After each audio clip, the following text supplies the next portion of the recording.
Hello, and welcome to the Future Christian Podcast, your source for insights and ideas into what it means to live as a follower of Jesus in the 21st century. At the Future Christian Podcast, we talk to pastors, authors, and other faith leaders for helpful advice and practical wisdom to help you and your community of faith walk boldly into the future. Here's your host, Lauren Richmond Jr. Welcome to the Future Christian Podcast. I'm Lauren Richmond, and today I'm welcoming Dr. Christina Barland Edmondson. She is a higher education instructor, organizational consultant, and co-host of the Truth Table podcast. She is the co-author of Faithful Antiracism and has served in a variety of roles in higher education, including as the Dean for Intercultural Student Development at Calvin University. She is also a certified cultural intelligence facilitator, public speaker, mental health therapist, and a consultant in the area of ethics, equity, and Christian leadership development. Christina holds a PhD in counseling psychology from Tennessee State University, an MS degree in family therapy from the University of Rochester, and a bachelor's degree in sociology from Hampton University. Her writing has been seen and referenced in a variety of outlets, including Essence.com, YourBlackWorld.com, and Gospel Today magazine. All right, welcome to the show, Dr. Christina Edmondson. Thanks so much for being here. What else would you like our listeners to know about yourself? Oh, what else would I like them to know? That I really enjoy trying to think deeply about a whole lot of things. And so I have a social science background, and people are interesting and fascinating and compelling. But I think maybe more the quirky stuff is that I'm a big fan of musicals and theater, and I love to be entertained. Entertain me, those with talent. So that would be additional things about me. What's a musical or theater production you've seen recently? Yeah, I have season passes here at Tennessee Performing Arts, where the city I live in. Oh, wow. So I think what's the most recent thing? I told you I'm serious about my theater life. I unfortunately am drawing a blank on the most recent one that I saw, but I can tell you my favorites are like probably the classics, like Les Mis. I can watch Les Mis every week. I probably could watch Les Mis every week. Raising the Sun. I grew up participating in theater as a kid. And so at one of the oldest African-American founded theaters in Baltimore, where I grew up. And so I think that's where that love and passion came from. So, and when it comes back to me, I will, in the middle of this interview, say the name of the play that's coming to mind. I'll be like, let's talk about Anthony. By the way, the name of this play is, I'll make it known. Well, thanks for engaging that with me. Share, if you would, about your journey of faith, what coming to the faith looked like for you, and what your faith looks like today. Yeah, so I don't have any memory of there being a time when I did not know that there was a God. I don't think I've ever actually even talked about that really publicly, but wasn't having a conversation in some way with there is a creator. And I remember as a little girl having a very, kind of just like literal faith in the sense of, I was told that Jesus is going to return for God's people. And I was like, hey, why not this Easter? Let's go. Like come and get me. So my parents were active in their local church community. We were not, I have friends who were like, they were at church multiple times a week for, 10-hour services kind of thing. That wasn't quite our story. I mean, my parents were involved, engaged. It was definitely a part of their life, but not just what they did at church, but how they lived outside of church. Especially my mom, I could find my mother praying by the side of her bed throughout the day, weekends or so. And prayer was just a very central part of our family's life. My dad would stop at a red light and say, let's pray together. And so when I think had all the gospel teaching that I'd been taught throughout my childhood really kind of coalesce or enliven within me. I was probably, late adolescence, 17, 18-ish, and I was in college, is when those things became just vibrant before me, that Jesus' love is for me specifically, but also for a people called unto Christ's self. I wouldn't have had that language to describe it in that way at that point. And that love, was unending and unrelenting, and it was towards me in specificity. And that, I think, demanded a surrender of one's life, a grateful giving over of one's life to the God who has given me life and meaning. So I would say that from that point, the maturation of my faith became one that was more marked by study and community with the other Christians, all kinds of communities with other Christians, from that point until now. Great. So I'm guessing just what you shared about your childhood, prayer being so central in your parents' lives, is prayer a helpful spiritual practice for you today still? It is, although I think of prayer as like one of those things, like it has to be a discipline. Like I think it has to be a discipline for a reason. Yep. I mean, things that we call discipline are usually things that don't come easily or readily, or naturally. Right. It's a discipline because like for me working out, I'm like, oh, let me go work out. I do not like to work out, but I should work out. So it's a discipline in my life. And I think in some ways prayer can feel like that until it gets kind of habituated. But it is not, I think it's very easy for me to go into like trying to fix things. And I am a person that's like a strategist, versus like my first stop being surrender, stillness, praying, pausing. So I have to discipline myself to do that. I help to lead a early morning prayer line, 6 a.m. Monday through Friday, holidays and all. Wow. So, and that's not necessarily so I can get, there are no Christian points to be given. That is really because I need that level of discipline. Yeah. And being in community praying together is something that I saw as a child. The church that I attended had an early morning in person, I think it was 5 or 5:30 a.m. prayer time that like the for real Christians went to. And so anyway, so I think in some ways I'm living in the tradition of those deacons, probably from my childhood, who oversaw that ministry. That's something that I still do now. I'm intrigued by, you mentioned the discipline of getting up early and doing this regular prayer, pausing, taking a breath, whatever the words you used. How I can imagine, I'm curious what you'd have to share about this, how helpful a practice it is in our kind of quick take, social media, instant response society. Like, how does that, do you feel like there's like real times where you're like, oh, you can see the practice having real world benefits and implications for you? Yeah. I mean, believers use language like what it means to like be in the world, but not of the world. And one of the realities of the world is that we are always on like a time crunch, like time is, I don't have enough time, or, and busyness in our relationship with time can be, I think for many people, really dysfunctional.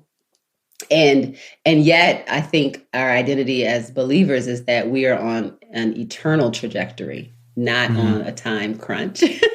And I think that breathing and prayer reminds me that, yes, I got deadlines, I have things to do, but I'm actually a part of an eternal story. And I think that reorients the way that we think about the time that we have, how to use and how to give the time that we have too, right? So, yeah, part of an eternal story. I like that. Thanks for sharing that. Well, I had Christina on to talk about her book that she co-wrote with Chad Brennan called Faithful Antiracism, Moving Past Talk to Systemic Change. And share, if you would, kind of what brought or what led you and Chad to write the book, first of all. Yes, that's the making of the band story.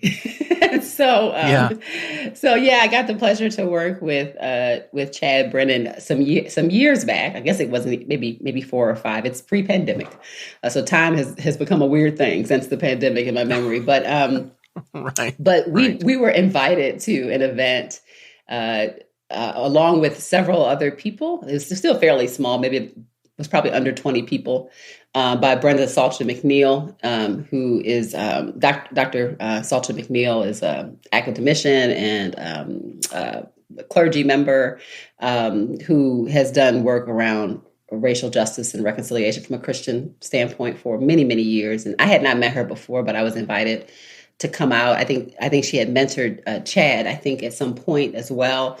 But a group of us, less than 20, for just really like encouragement, brainstorming, little kind of think tank dynamics, prayer together, etc.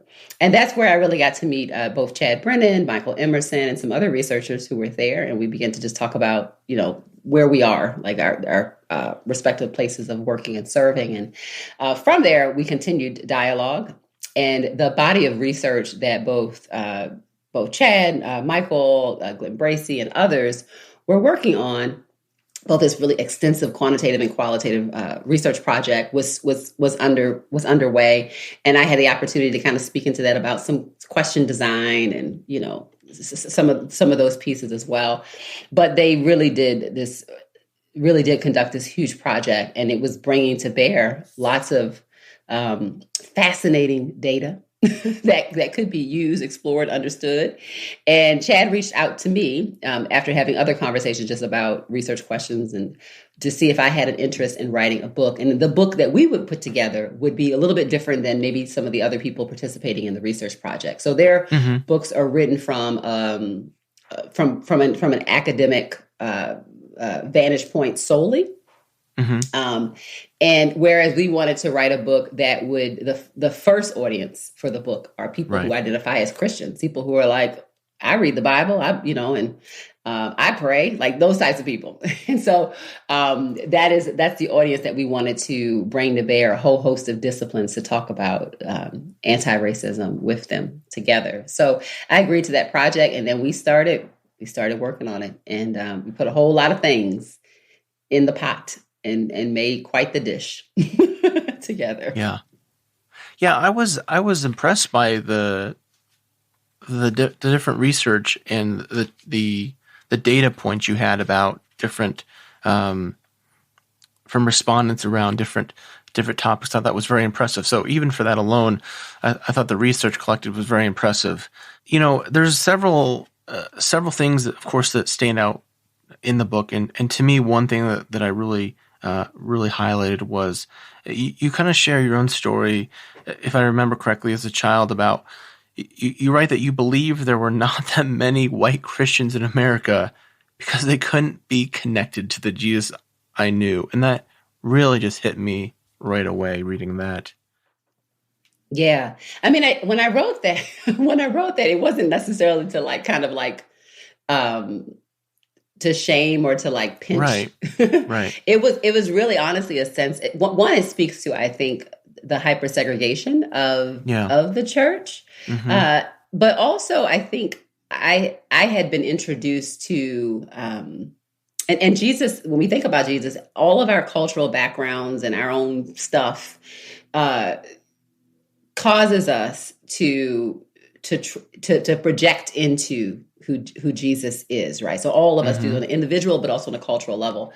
But I do think that what I was offered, or the Jesus that was put in front of me, to the extent that was biblical Jesus, was a Jesus who has something to say about our own kind of personal piety, like the way we live, what we do, what we don't do, but also our love for our neighbor and our enemy. And so there were, as I learned about like American sociology and history, even my own experiences, not tons of them, but still experiences with racism, blatant in your face racism as a child, there was this disconnect for me. I was thinking, well, clearly Jesus does not call one to be racist or to mistreat your neighbor. Like you can't even mistreat in Christianity, you cannot mistreat your enemy. Let alone your neighbor or someone who shares the same faith conviction. So I just thought, okay, this is a small, that there may not be a lot of white Christians. The more I begin to learn about particularly the history of racism and the civil rights movement and indigenous genocide and enslavement, and the ways in which there were people who identify as Christians, and not just like, this is my church maybe over here, but like leaders, prominent figures, theologians. I thought there's a huge disconnect here. Yeah. One of the things that I think is, as I understand, like a really formative piece of the book, foundational piece of the book, is you call structural racism, Christians understanding the importance of structural racism, if I'm terming that correctly. And you kind of address this early on in the book, that so often in Christian circles, this can kind of be like these relational dynamics can be turned as a distraction from the gospel. I mean, I've heard this for years and years and years of like, let's focus on the core thing, getting people saved, leading them, sharing the gospel. And then, if we focus on these core things, those other things will take care of themselves. And I'll just say from my perspective, like churches have been focusing on those core things for years and years and years. And somehow these racism issues still remain. So there's a disconnect. But talk about that disconnect and why you don't think that's appropriate. Yeah. So a couple of thoughts come to mind when we hear that. And that, again, to your point, that is really common rhetoric, particularly from sociologically speaking, kind of white evangelical conservative American Christian, right? That this sense of salvation, people coming to Jesus, they will, put down racism and all, in all of its manifestation. And we just know that that's just, we know that's not true. And we also know that there may be something up with this particular expression of Christianity, which seems to have a complicity or kind of a dullness in discerning and or being agitated, or ability to see racial injustice for what it is. So if you think about what it means for, if you go as far back as like the doctrine of discovery, or you think about the ways in which theologians and more recent from the doctrine of discovery, like George Whitfield's use of his theological skills to create a justification for slavery as a practice to come to the state of Georgia. This is one of the most prominent evangelical theologians in the American story. And so there's something in the water. There's something in the water. And that creates kind of this this unique dullness, this insensitivity to racial injustice and racial oppression, even if it's like right in front of people's faces, right? So I think, and again, because we are so hyper-segregated, we may not find ourselves with the opportunity to have other people who are believers say like, this is a blind spot. As a matter of fact, we may even be told in our tradition, maybe in terms of white evangelical conservative tradition, that group is supposed to be the teachers. They're the ones holding the true and unpolluted gospel. They're the ones that should be missionaries and share and exporting this belief system around the world. So there's not even there's even a working belief system that goes against gaining the insight and the correction that is so necessary for us to put down this evil of racism. Yeah. Now I can really, being reminded of your sociology background, I can really, hear the sociology in some of your words here in the text, because you write about common memory being crucial to forming community. And I know others have done work on the lack of common memory, but talk about that, because I think we're seeing that a lot in the last couple of years. There's battles right over history books and yes. what happened, what students should be told. Absolutely.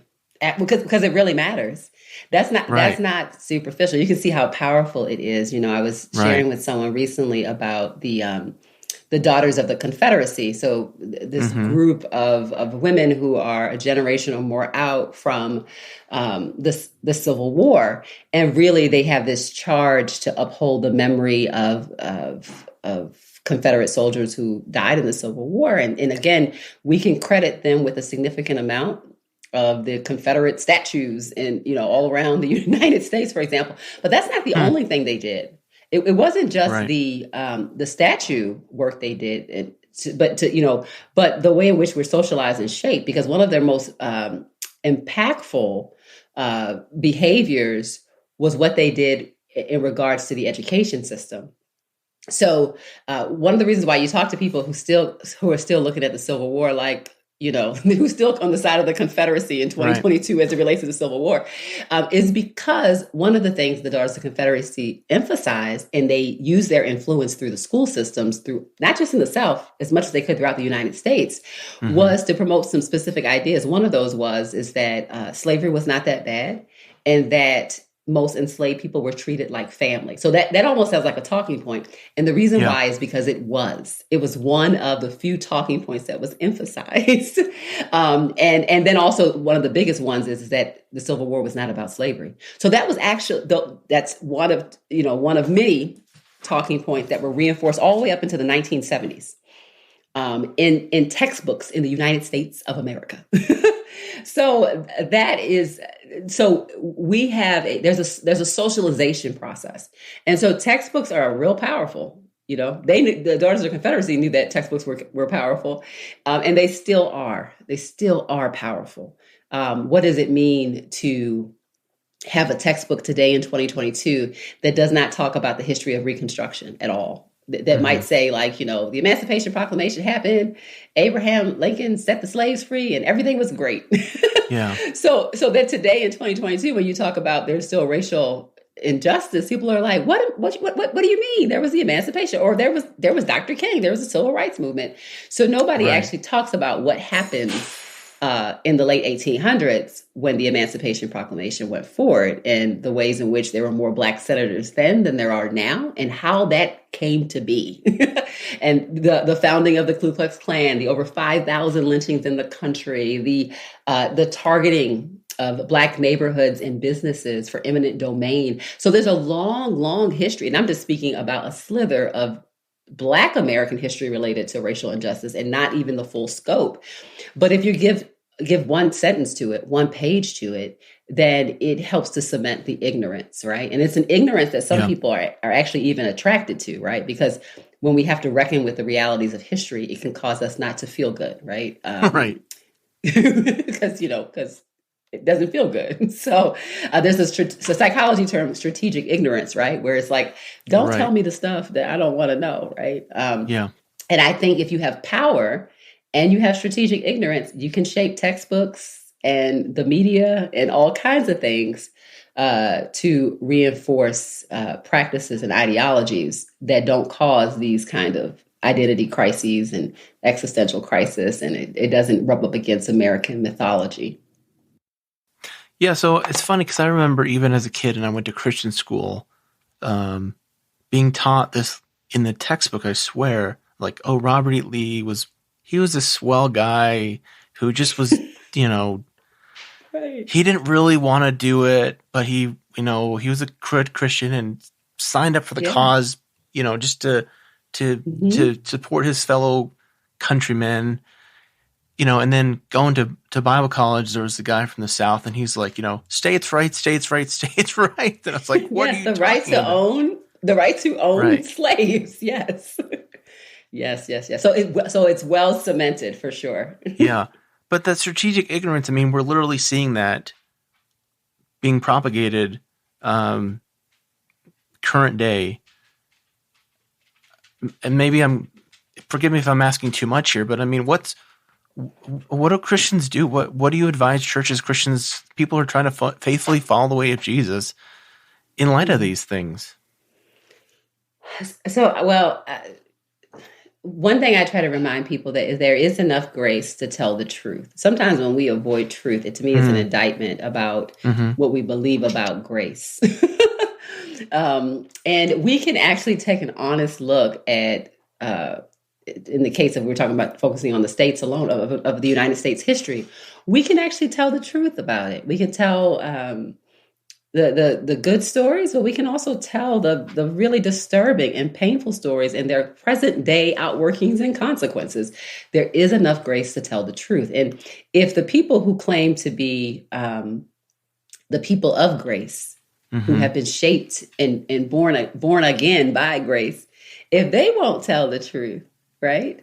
Then we have a real crisis on our hands. And so that's one thing I invite people into doing. I would also say that it is not lost on me, the doctrine of the Catholicity of the church, that Christ has called to himself people from every tribe, nation, and tongue. And there is something for us in our spiritual development and understanding in having people who have very different stories and experiences than our own, who help us in our Christian maturity process. Again, American Christianity is largely hyper-segregated, but there is much for us to learn through the stories of other believers and their experiences of the world and how they have been treated. And if we truly saw them as brothers, as siblings, as brothers and sisters, as siblings in Christ, then we would have to lend our ear and our hearts and our compassion towards them. So believers of color, and as the book highlights, even specifically African-American believers, have a very different way of thinking about race relations in the United States in comparison to white Christians. And I think it shows just how hyper-segregated and disconnected, for example, those two groups are from each other, and that you would have one group that's like, obviously, we have a race problem. And another group that's like, whatever do you mean? It just speaks to the lack of credibility that the group with more social power, white Christians, have in not listening to the voices and experiences, for example, of Black Christians. Yeah. I really like that line, there's enough grace to tell the truth. What a powerful statement. I think so often white people just get this overwhelming shame and guilt. And again, that's literally what some of the state laws, education laws are, right? We don't want anybody to feel guilty. Yes. And just to kind of proclaim the Christian people message. People will feel bad. There's enough grace to cover this. There is absolutely enough grace to cover it. I think that there's so much freedom for us in terms of the redemptive power of the cross for people who are Christians to think about the fact that Jesus not only nails sin is not only what Christ bears, but he also bears shame. And I think that that's something that's often not emphasized and is lost on people because the bearing of our shame is so important because that shame will cause us not to repent. It will cause us not to do justice. It will cause us not to tell the truth. We really will start hiding and bearing things that are actually opportunities for us to love our neighbors and to witness to Christ's transformative power. But when that shame functions like a toxin and a suppressant, which Christ also died to set us free from shame, we will not do the work that we have been called to do. This is why the Christian message, I think, still gives me chills at times because there's just sometimes it just hits me in a different way. And I think this is one of the, speaking honestly, this is, I think, what makes the Christian message so relevant for me. Cause we think about how it just continues to speak into our lives. This is such a powerful way of so many, for white people are and people in general who are, Christ is setting you free from that shame. There's grace enough to move forward. So great message. Really appreciate it. Yeah, for sure. Well, and I think for people who have been captivated and reshaped by the gospel, the gospel that has cosmic and eternal implications, that big gospel, not like the small miniature gospel, but the big gospel.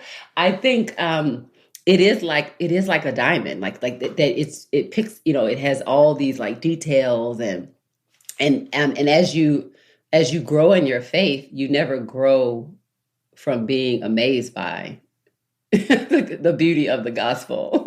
I just think that people who are the most mature in their Christian faith are the most childlike in the sense of their appreciation of the simplicity of the gospel, right? We never mature out of being impressed by just the profound beauty, joy, and how encompassing Christ's gospel is. Yeah. Yeah, this is great. Let me ask you a couple more questions here. Our time is running pretty quick before we take a break. One of the things, I think this was, I don't know if you're familiar with Dan Stringer. He wrote a book, Struggling with Evangelicalism. And one of the things he highlighted is that people can label themselves like evangelical as a political identity more than a spiritual or religious identity. You talk about the challenge of Christians often choosing political views over spiritual views. I mean, you've probably heard this said many times that, people get cable news 20 hours a week. They get their pastor 1 hour a week type thing. Mm-hmm, yeah. I mean, as a sociologist, right? Like, what advice do you have for pastors? Oh, my goodness. God bless pastors. Pastors get picked on quite a bit. I tend to have I'm married to a pastor, but I have lots of very good and close friends, and I teach pastors at times. So what I would prompt the pastor to do is to remind the people that if we were just to eat one fantastic, awesome, big meal once a week, we would still be malnourished, right? Yeah. And that there is something about the way in which we learn from the Hebrew Scriptures, Old Testament, and to the New Testament, about the way that we're to live our lives reflecting on the Word of God. Like, this is what we're supposed to be thinking about throughout the day, what we're supposed to be praying about. We have to have gospel-saturated lives. It cannot be an add-on. And so I would be inviting people into that, to a life of Christian discipleship and education, to really be surrounded by that and be thinking about and praying about that within the local congregation of how to encourage people in that regard, which is beyond just, a Wednesday night Bible study and the sermons, which are obviously impactful and important, but we have to think about how do we live as believers. Yeah. Hour to hour, day to day. The other thing I would say is that I think they do have a right to challenge people about the messaging that they're receiving. So, and one of the ways they can do that, they can say, who are your sources of credibility? Usually when I teach, I ask people to tell me in advance, like, who do they feel like is their unbiased, for whatever that word means to people, source of credibility. Because I want to know who is in the room with you where I'm teaching. Like, I need to know who else is here with you in your thinking. And I think ministries should ask people that question so that they know what is forming and shaping actually their kind of worldview and ethic within the congregation. And one of the things that churches don't do, right? Because churches are not schools, they're not universities, and for a good reason. But one of the things that helps us in the academic setting is that we actually test people about what they say and what they believe. Like, we give people tests. And so there are a lot of, I know tons of pastors or speakers, and myself included, that, we have spoken places and people will come up to us and say, I remember when you said X, Y, Z. And I'm thinking, like, I didn't say that. That wasn't even in my notes. So all of that to say that there are times when we think we're communicating a message to people. And pastors, as the research bears out at times, there can be a disconnect with what they believe their people are getting and what those people are actually walking home with. And they don't have a way to test that. It's not like they're saying, like, at the end of their sermon, let's do a pop quiz on that. If anything, what ends up happening is some scandal breaks out or somebody disappoints them. And then they're like, how could this have ever happened here? How could this happen on my watch, right? And so all of that to say is that we have to be kind of giving each other opportunity to discern our ethics and beliefs. Yeah, continued on this kind of topic and theme of church and discipleship. You're right that connection matters before content, that relationships matter. Can you talk more about that and what that looks like in practice? Yeah. So people often sound like the communities that they believe they have acceptance from. Like they sound like their place of belonging. Now, whether that's true or not, they may not, who knows? There can be some kind of rupture that lets them know, like, how much do I belong here or not? But so when I listen to people, I can get a sense of where they think who their people are, like where, where they think they belong theologically, politically, et cetera, right? Because we sound like the community where we have a door key. We believe we have a door key within that community. So belonging is really, really critical. And I think even when we talk about a topic like race and racism, one of the reasons why people get really anxious, one of a few reasons, is because as they deal with the realities of it, I think they start to feel a deep sense of loneliness, guilt and shame, but also what does this mean for me? And so even if we talk about what does white identity mean within the last few hundred years as constructed in the United States story, for example, if you start to really pull those threads for somebody who's kind of been given this language their whole life, it makes sense that there is an identity crisis that happens. Like, what does this mean? Who am I then? And they're out to attack white people. And instead, they're not hearing people say, like, what does it mean to be white? Which is not the same thing as not loving and seeing and hearing people who identify as white, right? So we want to certainly use our words in a way that teach truthfully and honestly, but we want people to feel a deep sense of connection to their own humanity, their own value, but to the shared humanity that we have together, that they are not alone. When people feel a deep sense of loneliness, that is when they become uniquely susceptible to, cult-like spaces, to be honest with you, cult-like, gang-like spaces, because, you think about Maslow's hierarchy of needs. At the bottom, he talks about, sleep and food, like these physiological needs. And then right there in the middle is belonging.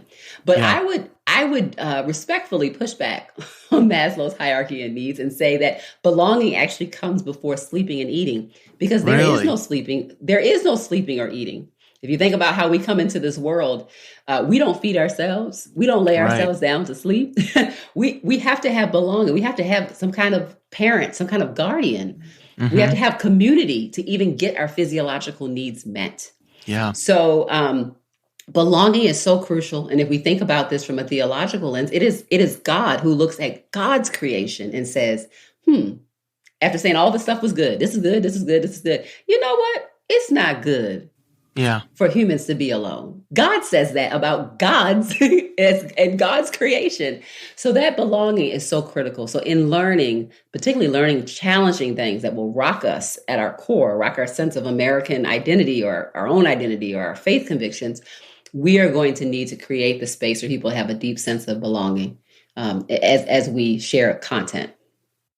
Yeah, because I imagine, if I understand correctly, right, like so much, or at least if I heard it, there's so much radicalization of young white men who are lonely, isolated, and that's where so much is happening, right? Yeah. No, I worked in Christian higher education as an administrator for almost a decade. And it's one of the things that I would raise to my colleagues, particularly my white male colleagues from representing different institutions. I would say, I think we got an issue. I think we have an issue. And I am concerned. And so discipleship is so important for all people. And I think oftentimes what we have offered different groups, particularly men, we tend to have offered them this narrative or story of bravado in some cases, which reinforces, quite frankly, it reinforces loneliness. It's all a show. It doesn't go deep. And that's more about caring for yourself and roughing it. That's still not about a deep sense of belonging. So ultimately it's insufficient, even if you hear people, having workshops and books about the topic, it still is not going to satisfy that deep human need of belonging and community, to be known, to be seen, and people don't look away. And when we are not offering that to young men, and obviously people are accountable for their own sinful behavior, we shouldn't be blown away when we see tiki torch Nazis in Charlottesville saying, "You will not replace us." Like, look at me. I am, you're trying to get rid of me, right? What we saw was a very dangerous, frightening tantrum of people who did not feel seen or loved, and they are not going to have a place. So they're yelling out things like the Jews will not replace us and you will not replace us. That is a cry, perversely distorted, but it's a cry for belonging and community. Wow. Yeah. Really good stuff here. I'm glad you're pointing out the kind of like the so often kind of like men's ministry motif of this kind of like rugged masculinity that is just problematic in many ways. Lonely. Yeah. There are more questions I want to ask you, but for the sake of time, let me ask you one more, and then we'll take a break. You said earlier that there's something in the water. We've talked about the historical problems in the church going back. I mean, we could go back further, but even just starting with the doctrine of discovery to George Whitefield, right, and justifying slavery, American Christianity and the church has huge historical problems. Like, what church, what keeps you in the church? Why does it still matter? Do you think it's still valuable? And I'm making an assumption there, but if I'm hearing it correctly, it's something you think is still worth keeping. Oh, yeah. Oh, my goodness. Yes. Yes, for sure. I also think, so my understanding of the faith is it doesn't start or stop with the political expression of white American evangelicalism. And I think that if it did, man, that would be a place of despair. That would be a problem. And I think that's why we have a whole generation of kind of white ex-evangelicals, right? Is because that's all they know. That's what they think it is. And I'm like, well, have you ever checked out? I don't know. I don't know the Black church or the, churches. I mean, or the church, even the churches of, the kind of the earliest converts of, European traditions and African traditions and Asian traditions. I mean, I'm just like, oh, it's so much bigger. It's so much bigger. Now, there is an outsized impact, and I would say because of social power, that white conservative evangelicalism has. And, having that social power and having that oversized impact has real consequences, right? Because the good things are magnified, but the bad things are magnified and a problem too. So I still see the church as, God's gift. I still see the church as headed by Christ. I still see the church as a place of deep belonging that we just talked about, right? Where that's what it can be, and that is what it's supposed to be, and that is what it will become. So I have confidence in not Christian people getting it together, but in God's promises to the church. And it really pretty much stops right there. Where my confidence is. And I've just seen beautiful transformation. I've obviously lots of wild, ugly things too, but I've also seen beautiful, beautiful transformation. And the church is yet a work in progress. So that's why I think I still have a sense of connection and hope. And, ultimately, just theologically speaking, I believe that when we are God's people, when God has us, God has us. Yeah. And although I may find myself at a place of, I believe, but help my unbelief, Jesus has shown himself through scripture, and I would say in the testimony of life, to be faithful, to not be intimidated by the actual frustrations that we have because of sin in this world. And that's the unique benefit of having Jesus as our high priest, fully God, fully man, in terms of my theological framework. Yeah. And it is Christ's humanity and not just divinity that gives me confidence, because Jesus knows social hierarchy. Jesus knows corrupt systems. Jesus knows people who use religion as a tool of empire. Yeah. Jesus knows it, and he knows it so intimately, he still has the physical scars in his glorified body about it. It's good stuff. So that in a sense gives me confidence if we're talking about that Jesus, the Jesus preached down by the apostles, not like the American-made Jesus. Sure. But the Jesus of Nazareth, that Jesus gives me a whole lot of confidence. Oh, this is great stuff. Let's take a quick break, and we'll come back with some closing questions. All right, we're back with Dr. Christina Edmondson, and thanks so much for your time today. Really appreciate the conversation. The book is, again, Faithful Antiracism, Moving Past Talk to Systemic Change. Christina and Chad Brennan are the authors. Recommend it for our listeners. Some closing questions. You can take these as seriously or not as you'd like to. Okay. But if you're Pope for a day, what would that day look like? What would you want to do? Pope for the day. Oh man, nobody would give me that kind of authority. But if they did, and along with your question, you know what? I think I would I would call people out to first third of the day would be like a worldwide prayer time, prayer, intercession, crying out to God. And then obviously service to others. And then maybe public reading of the gospel, because I feel like we need that to get on the same page. I mean, but that service part would be, serving all aspects of the church, the persecuted church, the underground church, et cetera, but also serving our neighbors well, figuring out how to do that as a part of our Christian joy is in serving other people. That's a good day. That's a good full day. Nobody's gonna give me that, but I would like it. A theologian or historical Christian figure you would want to meet or bring back to life? Yes. Gosh, there's so many. I'm gonna cheat and I'm gonna answer more than just one question. But sure. But yeah, I do have a fascination with the unnamed people, particularly unnamed women in Scripture. Sure.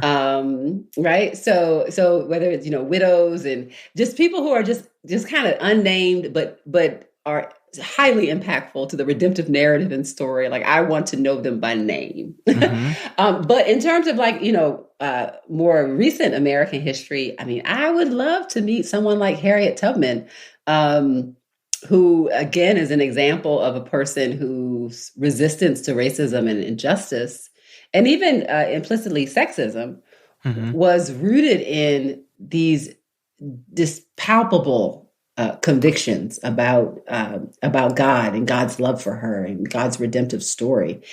So much encouragement and empowerment that this is the first woman in American history to lead an army to emancipate plantations.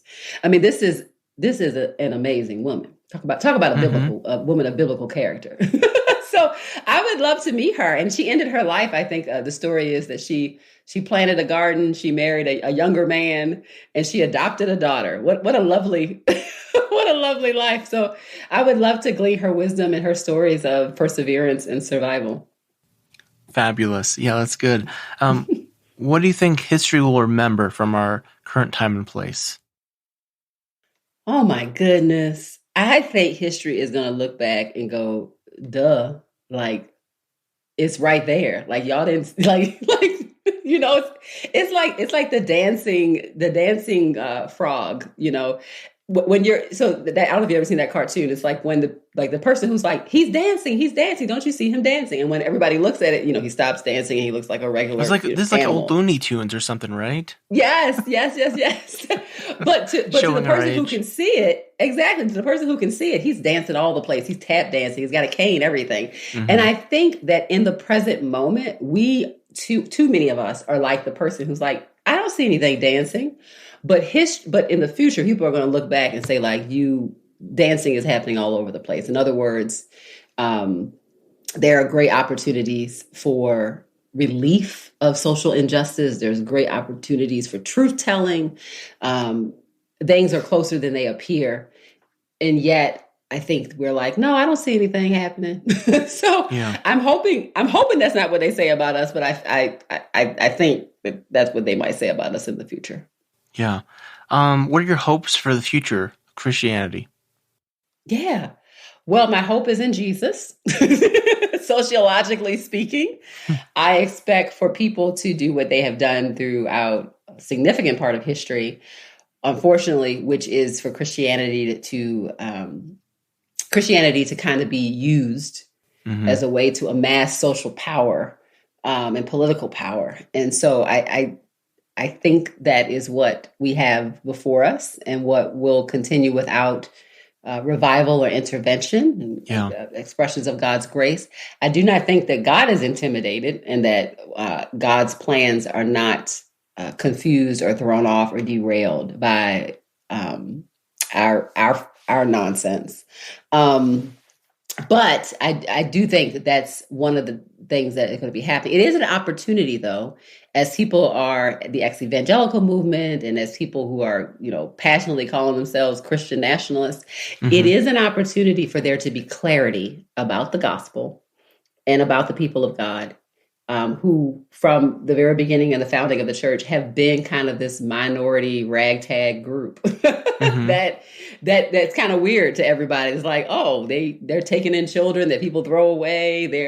They like women speak here. People who used to own slaves, like, Philemon is like, oh, this is now my brother. As a matter of fact, he might even be my superior because he's been so impacted by the Apostle Paul. Like we should be really odd in our society. So it is an opportunity for the odd ducks amongst us, the odd duck Christians amongst us, for us to stand out during this season. That's good. That's a good hopeful take. That's all I got. Yeah.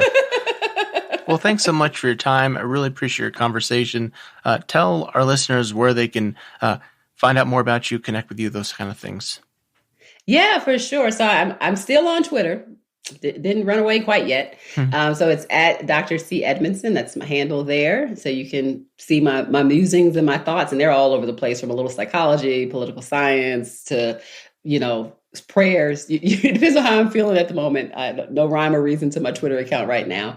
And then as we've talked about, this book, Faithful Antiracism, that I wrote with Chad Brennan, is available everywhere that books are sold. And Seminary now also has a course that is based on this book that you or your church or your school could take together. And so check that out if you're looking for a deeper dive along with this book. I also have another book that was published in 2022 with some dear friends connected to the podcast that I've been a part of for a few years now, Truth Table. And that book is called Truth Table, Black Women's Musings on Life, Love, and Liberation. So it's a collection of essays on a whole host of topics. So you can check that out as well. I'll have to try to remember to put a link for the podcast in my show notes. Okay. But yeah. Well, there's that podcast, and then there's also for those who want to bulk up their Christian disciplines, we do have a podcast, Truth Table, Getting the Word, with IVP that comes. Okay. You get a new episode every day, and it's 1 year of Bible reading. We, Kimberly, Juan, and I, we read the Bible to you. And about 20 minutes or under a day, and then we pray about the scripture. So we've had quite a few people that have added our voices to their devotion time. But as somebody who has started Bible in a year many times and have not gotten through, right, you can join me. You can join me in this process. Together, we're going to make it through. That's great. Well, thanks so much for your time. Really appreciate the conversation. I always leave folks with a word of peace, so may God's peace be with you. Thanks for joining us on the Future Christian Podcast. To learn more about Lauren or the podcast, visit future-christian.com. One more thing before you go.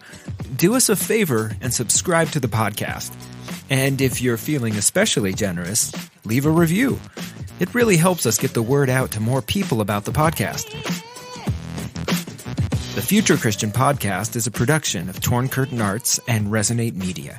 Our episodes were mixed by Danny Burton, and the production support is provided by Paul Romick-Levitt. Thanks, and go in peace.